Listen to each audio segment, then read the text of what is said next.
के उस समय समाज में बहुत अच्छा क्रेज चलता था लखपति करोड़पति वाला, तो आदमी मैक्सिमम ये सोच के चला कि भाई कुछ नहीं तो लाखों रुपया इंसान कमा सकता है डायरेक्ट सेलिंग में, अगर कोई कमाया होगा तो हम भी कमाएंगे। बहुत बड़ी सोच नहीं थी, आईफोन, ये बड़े बड़े ब्रांड का नाम, बड़ी गाड़ियों का नाम पता ही नहीं था। पहले फिल्मों में हम लोग देखा करते थे तो क्या पता चलता था, हाँ भाई बड़ी गाड़ी दिख रही है, कौन है पता नहीं, लेकिन अब समझ में आया था अच्छा ऑडी से आ रहा है कि जगुआर से आ रहा है ना। अब ये फिल्मों में समझ में आ जाता है। लेकिन आज से कुछ साल पहले अगर मैं बात करूं, हमने डायरेक्ट सेलिंग इंडस्ट्रीज को 2005 में हमने शुरुआत किया था, सितंबर या अक्टूबर का महीना था। और सबसे बड़ी बात है कि इस डायरेक्ट सेलिंग इंडस्ट्रीज इतनी खूबसूरत इंडस्ट्रीज होने के बाद भी आज भी 95% लोग फेल होते हैं। फेल तो हर जगह होते हैं, लेकिन आज भी सबसे बड़ा जो संख्या है वो डायरेक्ट सेलिंग इंडस्ट्रीज की है। ऐसा क्या बात है, ऐसा क्यों होता है कि यहाँ पे मीटिंग ट्रेनिंग होती है और हमेशा अपलाइन आपको मोटिवेट करते रहता है, बाकी जगह पे होता है क्या ऐसा? No sir. लेकिन ऐसा क्यों होता है यहाँ, क्या रीजन? आज आप लोगों ने देखा होगा, क्योंकि मेरे को जहां तक मैं 100% ये कह सकता हूं कि जिस सोच से आप यहां आए होंगे, जबरदस्ती से बहुत सारे लोगों को धमका के लाया गया होगा, अगर नहीं चले ना बेटा तो तुम्हारे साथ प्लान भी नहीं करने जाएंगे। अच्छा आपके साथ भी हुआ? चलिए सर के लिए तालियां बजनी चाहिए। तो धमका के डरा के, तो कुछ लोगों ने बोला होगा चल साले बोल रहे हो 15,000 हो भी गया, 3,500 और सही करोड़पति का हम देख लेते हैं मीटिंग। तो कुछ लोग इस बहाने भी आए होंगे। तो मतलब बहुत हम लोग नेगेटिव सोच से आते हैं इस मीटिंग में। लेकिन 2 से 3 दिन का जो ये सेशन जैसा बनाया गया है, ये चीजें डालने के बाद, ये चीजें रखने के बाद यहां से हमारी थॉट पूरी तरीके से चेंज हो जाती है। क्या आप लोगों की चेंज हुई? yes! जो नहीं बोल रहे उनकी यस। यानी उनको दोबारा पकड़ के लाना पड़ेगा। यानी जब तक चेंज ना हो जाए, हमको सर ने बोला था, क्योंकि डायरेक्ट सेलिंग इंडस्ट्री में सर भी बहुत ज्यादा दिनों से थे, प्रणव पांडे सर के लिए तालियां बननी चाहिए। इस पे एक भी व्यक्ति, मैं ये नहीं कह सकता हूं कि सर का रोल नहीं है। जैसे इस शरीर को बनने में सबका उतना योगदान है, हवा का उतना है, पानी का उतना है, अग्नि का उतना है, भोजन का उतना है, इस कपड़े को, शरीर को खूबसूरत दिखने में ये कपड़े का बहुत बड़ा योगदान है। तो ये योगदान के वजह से हम लोग आज खड़े हैं। उसी तरीके से ब्लैक डायमंड तक का जो सफर हुआ है, मैं ये नहीं कह सकता हूं कि मेरे वजह से हुआ है। ये सारे जितने आप चेहरे देख रहे हैं, सर लोगों का पूरा, मेरा कोई योगदान है। अगर मैं खुद करके आया होता तो आज से 5 साल पहले क्यों नहीं? क्यों नहीं? आखिरत में एसलीपीएस में ही ऐसा क्या है जो कि हमको 5 साल में 0 से आज करोड़पति तक के पहुंचा दिया? करोड़पति नहीं, 3 बार करोड़पति बन गया।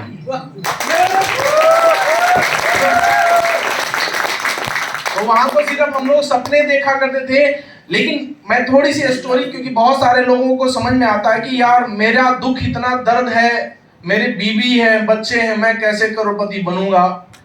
तो मैं आपको एहसास करा दूं कि जितने 2 टांग वाले हैं उनके सबके बीवी बच्चे होते हैं, है ना? बीवी बच्चे तो खैर सबके होते हैं, लेकिन 2 टांग वाले थोड़ा सा इमोशन होते हैं। बाकी लोगों के बच्चे बड़े हो गए, भूल जाते हैं कि वो हमारा बच्चा भी है। लेकिन हम लोगों को पूरी जिंदगी एहसास रखना पड़ता है कि हमारे बीवी बच्चे हैं। और इस कारण से भी बहुत सारे लोग बड़ा डिसीजन या बड़ा काम नहीं कर पाते। किस कारण? और करना किसके लिए है? पड़ोसी के लिए। लेकिन फिर भी वो बड़े अड़ंगे लगाते हैं। कौन? वही लोग। सेम वही कहानी जैसी आपकी है वैसे ही अपनी भी थी। लेकिन शुरुआत हम लोगों ने डायरेक्ट सेलिंग इंडस्ट्रीज को इसी सोच से किया था, छोटी सी शुरुआत। मेरे को जब हम लोगों ने जैसे तैसे, क्योंकि बिना रीजन इंसान आता है, बिना वजह। सबसे बड़ी बात है इस इंडस्ट्रीज में, सबसे बड़ा खतरनाक सवाल है, क्योंकि यहाँ पे कोई अपने मर्जी से जुड़ा है क्या? कोई मर्जी से एक बार में आया हो, अरे भाई साहब तो आप ही को तो खोज रहे थे, ले 16,000 हमको ज्वाइनिंग पहले कराओ। ऐसा हुआ किसी को? सारे लोग जबरदस्ती से ज्वाइनिंग, यानी बिना रीजन आए। अब अपलाइन को फोन किया, अपलाइन फोन नहीं उठाया, बोले साला यही करते हैं लोग। ज्वाइनिंग कराना था तो रोज चक्कर काटता था, अब देखो 2 दिन से फोन कर रहे हैं, फोन नहीं उठा रहे हैं। यानी कोई वजह नहीं थी, इसलिए हम लोग थोड़ा सा अपलाइन डांट दिया किसी बात को लेके, बोले कुछ करेंगे लेकिन अब इस नेटवर्किंग का तो चक्कर में पड़ेंगे ही नहीं। अपना रीजन है, उस इंसान के पास में अपनी समझ है, गोल है, हम किस लिए कर रहे हैं पता चला? नो। अगर जिस दिन वो पता चले यार अप्लाई के लिए नहीं कर रहे हैं, अप्लाई अगर हमारे अंदर कमी देखा, उसने डांट दिया, तो इसमें कोई बुरी बात नहीं है। हम कर किसके लिए रहे हैं? ये बिजनेस किसका है? नहीं। ये बिजनेस किसका है? और बीवी अपनी है। मतलब बिजनेस यह सारे लोगों का, और बीवी सिर्फ अपनी। तो भैया बिजनेस भी तो आप ही का हो सकता है। लेकिन हम बहुवचन लगा देते हैं जैसे ही बिजनेस की नाम आती है, लेकिन जैसे ही अपनी वाली की बात आती है वैसे ही तुरंत ये बहुवचन नहीं लगाते। सबकी बीवी क्या नहीं हो सकती। ये छोटी छोटी समझ है जिसको समझाया गया होगा। आपको पहले दिन ही एहसास कराया गया होगा कि हम लोग 3 जनरेशन है। कौन सा? पहला जहां से हम लोग आते हैं, एहसास कराया गया। दूसरा, जाना कहां है?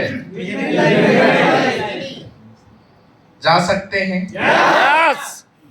अभी तक की हम लोग की जो सोच थी वो डेली पैसा। आज हम लोग जिस परिवार से आते हैं, जिस घर से आते हैं, पढ़ने लिखने के बाद बच्चे कितने रुपया के बारे में सोचते हैं? 10 से 15,000, 20,000, बहुत से उड़ेंगे तो 50 से हार्डली। बहुत सारे लोग सोचेंगे नहीं 80 से 90,000 वाला तो नौकरी चाहिए ही चाहिए। तो बहुत सारे लोग बोलते हैं अरे नहीं होगा, बोले तू नहीं किया तो मैं करके दिखाऊंगा। ये सोच के साथ जैसे जैसे उनकी उम्र बढ़ती है और उम्र बढ़ने के बाद जब नौकरी नहीं मिलती है तो वो क्या करते हैं? अपनी सैलरी घटाना खुद से शुरू कर देते हैं। अभी कुछ ही दिन, ज्यादा दिन नहीं हुआ होगा, बंगाल की एक घटना। डोम की नौकरी के लिए यानी मुर्दा घर में रहने के लिए 15,000 की सैलरी के लिए कौन लोग फॉर्म भरे थे? PhD holder. जितने पढ़ाई में उसका पैसा लगा होगा ना, शायद तो आधा उम्र तो सब उसको पीएचडी किया हुआ जो पैसा लगाया होगा उनके पिताजी ने, वो पैसा कमाने में उनको साला आधा उम्र बीत जाएगा। सिर्फ उस पैसे को रिकवरी वो कमाएंगे क्या? यानी जैसे जैसे उम्र बढ़ी, संघर्ष हुआ, वैसे वैसे हमारा सपना कम हुआ। साला कौनो मिल जाए। उसी सोच से हम लोग डायरेक्ट सेलिंग इंडस्ट्रीज में आते हैं। कोई हमारा गोल नहीं होता है, कोई मकसद नहीं होता है, बिना वजह हम लोग ज्वाइनिंग करते हैं। कोई हमारे जीवन में वजह नहीं होता है, लेकिन कुछ लोग ऐसे होते हैं जो इस इंडस्ट्रीज में लाखों करोड़ों रुपया बनाते हैं, लेकिन वहीं पे कुछ लोग आते हैं और कुछ चंद महीने, कुछ चंद साल में वो अपना वजह बदल देते हैं। क्यों? क्योंकि उनके पास में जिंदा वो वजह नहीं होता है। इसके वजह से वो अपना रास्ता चेंज कर लेते हैं। मेरा जुड़ने का आज मेरे को 16 से 17 साल हो गए इस इंडस्ट्रीज में। अगर मैं एसलीपीएस का दौर हटा दूं, और ऐसा भी नहीं मैं आया और धड़ाधड़ पैसे कमाने लगा, नहीं, ऐसा कहीं नहीं हुआ। बहुत सारे लोगों को लगता है जितेंद्र सर लोग तो ऊपर ऊपर जुड़ गए ना, इसके वजह से आज करोड़पति बन गए। आप लोगों को शायद सुनने में आएगा या बहुत सारे लोग आपको बोलेंगे अरे वो तो पहले आए ना, इसलिए वो लोग लखपति करोड़पति जल्दी बन गए, अब हम लोगों को टाइम लग रहा है। नहीं, दोनों चीजों में एक अंतर होगा। कहा जाता है कोई जन्म से महान यहां नहीं बनता। आज तक आप लोगों ने सुना कि पीएम जन्म लिया है, राष्ट्रपति जन्म लिया है? कोई पता चला क्या? तो यहां साफ एक ही चीज दर्शाता है कि जन्म से कोई नहीं होता है, वहां कर्म करना पड़ता है, त्याग करना पड़ता है। यहां पे ऐसे ऐसे बहुत सारे लोग हैं, स्वर्ग हर कोई जाना चाहता है, यस या नो? अब मरने के लिए बोला है तो वो पड़ोसी भगत सिंह सबको प्यारे हैं, लेकिन जन्म किसके घर में होना चाहिए? पड़ोसी। अपने में दर्द नहीं आने चाहिए, अपने को वैसा बेटा नहीं चाहिए। ये हमारी सोच होती है। अब यहाँ पे हम लोगों के साथ बहुत सारे लोगों की ज्वाइनिंग हुई, बहुत सारे लोग करोड़पति नहीं बने, यहां तक कि जहां स्थिति थी वहीं रह गई। ऐसा हम लोगों ने क्या किया? कैसी सोच रही? डायरेक्ट सेलिंग इंडस्ट्रीज में आने के पहले एक किसान परिवार से मैं हूं, जहां तन पे कपड़े, ब्रांड कौन है पता नहीं, उससे कोई मतलब नहीं है, क्योंकि मैक्सिमम अच्छे अच्छे किसान आपको गांव साइड में मिल जाएंगे, उनको ब्रांड से कोई मतलब नहीं है। उनके लिए खादी वाला मिल जाए तो वो और ब्रांड हो जाता है ना? यही होता है ना सर? खादी वाला मिल जाए, फलाना तो खादी का पहनता है, यानी अच्छा व्यक्ति है, यानी अच्छा पैसा कमाता है, यही उनका ब्रांड होता है। उनको कोई मतलब नहीं है, तन पे कपड़ा होता था, अपनी जिंदगी वही थी। लेकिन घर में आज भी बहुत सारे लोग बाइक रखने के बाद चलते किससे हैं? ऑटो से। जरूरत क्या है? वो इमरजेंसी के लिए रखी गई है, जहां 10 रुपए में काम हो सकता है। अब जैसे गाजीपुर से बाइक से अगर मैं बनारस आए, या सर लोग कहां से, जखनिया से अगर बाइक से आए तो कितना का पेट्रोल लग जाएगा सर? 200। और ट्रेन से आए तो बाइक की क्या जरूरत है? और उसमें भी एक रीजन लोग दे देंगे, बाइक से गिरोगे मरोगे, ट्रेन का चांस नहीं है, तो सेफ्टी चलो। क्या सेफ्टी में भी चलोगे तो कोई दिक्कत नहीं है। 50 रुपया में काम हो जाएगा, 200 रुपया लगेगा, 150 रुपया भी बचेगा और सेफ भी रहोगे। ऐसी सोच हम लोगों के घर परिवार में होती है। आप लोग एहसास कर पा रहे होंगे, उसी परिवार से मैं भी आया, और ऐसा 12 साल में डायरेक्ट सेलिंग इंडस्ट्रीज को मैंने जीरो से, मतलब पैसा नहीं कमाया, टीम भी बनी लेकिन पैसा नहीं कमाया। डायरेक्ट सेलिंग में हम लोग करते गए। एसलीपीएस में भी आने के बाद में हमने कंटिन्यूअस, ये बनारस में मैं आया था, लमसम में प्लेटिनम में बन गया था तब, क्योंकि बोला जाता है ना कि ज्वाइनिंग करने के बाद में किसको ज्वाइनिंग प्लान देना है? किसको प्लान देना है? अपने से हॉट लिस्ट, यानी कलीग को। लेकिन यहां क्या करते हैं? अपने तो कोई सुनेगा ही नहीं, तो सुनाओ किसको? दूसरे को, दूर वालों को। भाई कुछ भी बोलेगा तो इधर असर नहीं पड़ना चाहिए, दूर वाले को। तो मैंने भी यहाँ पे बिजनेस ज्वाइनिंग किया था, लगा कि नहीं यार नेटवर्क मार्केटिंग में बढ़िया काम हो सकता है। तो सर लोगों ने बोला भाई अपनी दवा है, क्योंकि पहले मैक्सिमम चीजों को बोला जाता था दवा दवा दवा, तो हम लोगों ने दवा, भाई पिएगा कौन? तो अपने लोग। मैं भी चला गया अपने गांव तरफ। करते करते वहां पे लग रहा है हमको पहला चेक बनाने में 1.5 से 2 महीना लगा था। पहला चेक बनाने में हमको 1.5 से 2 महीना लगा था, क्योंकि लिस्ट मेरे पास में खराब हो चुकी थी। मैं किसके पास जाऊं? क्योंकि 12 साल में मैंने किसी को छोड़ा ही नहीं था, अपने लोगों को मैं किसी को नहीं छोड़ा था। अब भाई एक बार ज्वाइनिंग करा लिए तो दूसरी बार कहां जाएंगे? बोले यार एक में तो फंसाया था, फिर आ गया दोबारा। अब मैं ऐसा जिहादी, पहली कंपनी में मैं किसी रिलेशन वाले को छोड़ा नहीं था, यहां तक कि शादी से पहले 3 सालों की ज्वाइनिंग हो गई थी। मैं साफ साफ बोलता था, मतलब ऐसा सिखाया भी जाता था और हम लोग ऐसा करते भी थे। मैं बोलता था साहब भाई 1500 रुपया देगा तो तोरा के आई, नहीं तो नहीं आई। अब 1500 में रिलेशन कौन खराब करना चाहेगा? कोई करना चाहेगा? अच्छा बेटा तू ले जा, तू ही अमीर बन जा, हम लोग नहीं बनेंगे, लेकिन ले जा तू। ऐसे करके हमने ज्वाइनिंग करा था, लेकिन एसलीपीएस में हिम्मत नहीं हुई कि किसी अपने लोगों के पास जाए, लेकिन वार्म लिस्ट में मैंने काम किया और करके हमने प्लेटिनम बना था। लेकिन हालत खराब थी, क्योंकि अपने सिस्टम के अकॉर्डिंग हम लोग चला करते थे। प्लान आ गया था, फॉलोअप आ गया था, सब कुछ अपने से हम लोग किया करते थे। क्योंकि अपलाइन में दुबे सर शायद एमराल्ड थे उस समय। सुमित जी आप लोग मिले,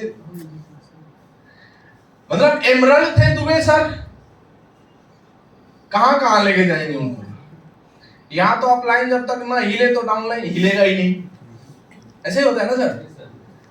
अपलाइन घर तक आएगा, बाइक पे बैठाए और फील्ड में लेके जाए और फिर शाम तक घर पे लाके छोड़े। अब पीछे रास्ता कभी छोड़ दिया तो अगले दिन कहेंगे नहीं जाएंगे तुम्हारे साथ, काम ही नहीं करना है। ऐसी नौबत होती है। मैंने अपने अपलाइन से मात्र 2 से 3 प्लान कराया था, वही बनारस में।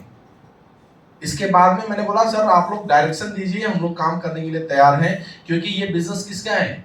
अपना है, किसका है? मेरा। यानी हमारा है, और इसमें जो भी करना पड़ेगा, जैसा भी करना पड़ेगा, क्योंकि ये इतिहास गवाह है, जो जितना करता है उतना सीखता है। यस या नो? यस या नो? यस। हमने बोला सर कोई दिक्कत नहीं, हम लोगों ने करेंगे। लेकिन करने के बाद जैसे ही एमराल्ड हम लोग बने, तो एक ट्रेनिंग का नाम रखा गया, वो नाम था 10 कदम। तो हम लोगों को बोला गया सर 10 कदम अटेंड करना है, बहुत शानदार ट्रेनिंग है। तो बोले सर क्या सिखाया जाएगा? बोले लिस्ट बनाना, इनवाइट करना, प्लान दिखाना, फॉलोअप करना। बोले सर उतना आता है? बोले फिर भी आपको।